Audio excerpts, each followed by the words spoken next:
Am I allowed to like Vancouver purely because of Henrik and Daniel Sedin? The answer is maybe. Hello, it's another Bolts analysis with your host Chris, and as we talk about the Tampa Bay Lightning and the NHL, we're going to swap the order today because I want to talk first about the Vancouver Canucks beating the Chicago Blackhawks 3-0. Now, that might not seem like a significant result on the face of it, but it was a significant night because the shirts of Henrik and Daniel Sedin were retired, raised the banners, 22 and 33. Good effort, well played. If you have any knowledge of the Vancouver Canucks, you know about Henrik and Daniel Sedin. Huge part of the organisation, played with them for nearly 20 years, got them to a Stanley Cup final, nearly won it. Austin. But just, huge influence on the area, on the NHL itself. They both got to 1,000 points. Their last game, you couldn't have written it.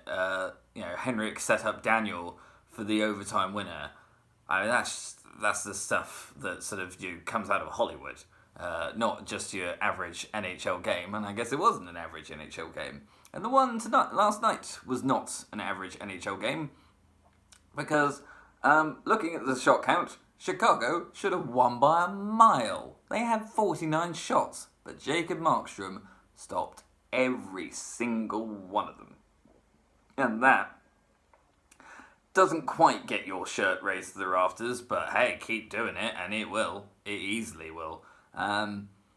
This is a good time to be a Vancouver Canucks fan. They're top of the Pacific. They're winning games against, rival teams of the Western Conference.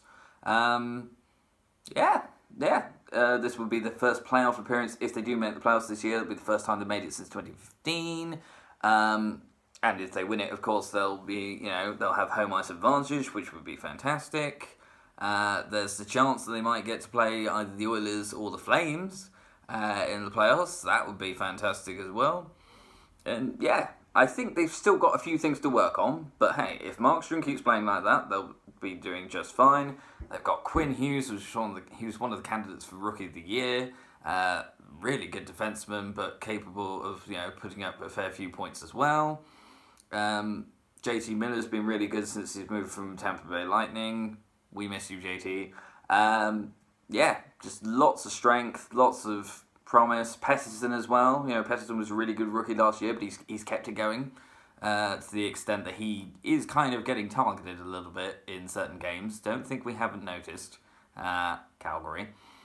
But I think if you're a Vancouver fan, definitely good time to be positive. Moving on from that, we are playing the Edmonton Oilers. So I guess we're not completely moving on from Vancouver because just below Vancouver are the Edmonton Oilers on 66 points, which sounds good, second in the Pacific, but bit of context. If the Oilers were playing in the Eastern Conference, they would be outside the playoff spots. They'd be on the same number of points as Florida, who are fourth in the Atlantic. So there's definitely stuff to work on for the Oilers, and this will be just as much a test for them as it will for us.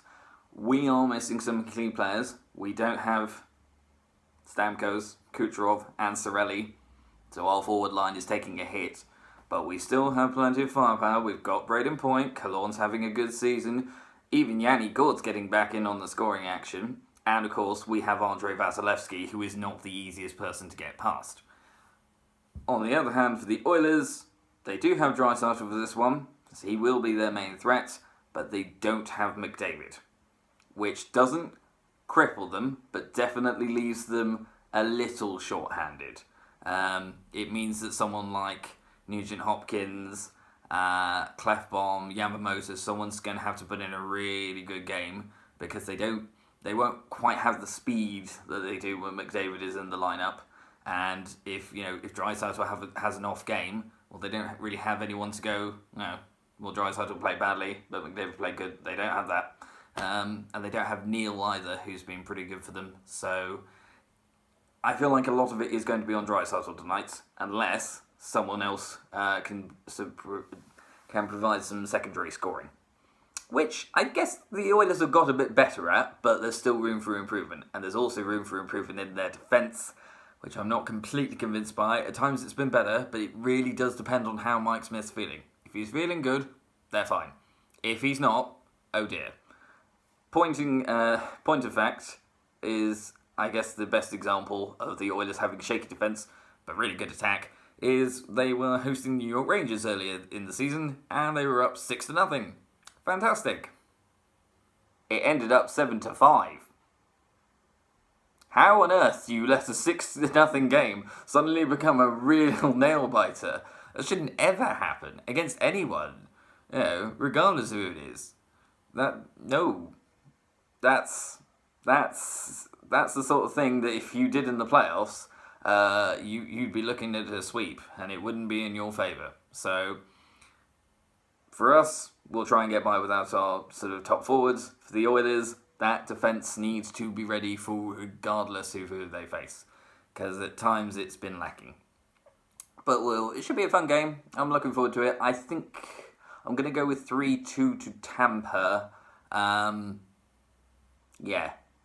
feel like they'll push us, but we'll just about come out all right. We haven't lost to a Pacific team this year, so let's try and keep that going. 10 in a row, and 9 wins in a row for the current streak would also be nice. But until next time, this has been a Bolts Analysis. I've been your host, Chris, and remember, it's good to be a Canadian fan at the moment, but probably only in the West, because in the East, Montreal had one job, but lost 4-1 to Boston. Not happy with you, Canadians. Not happy. Sort it out.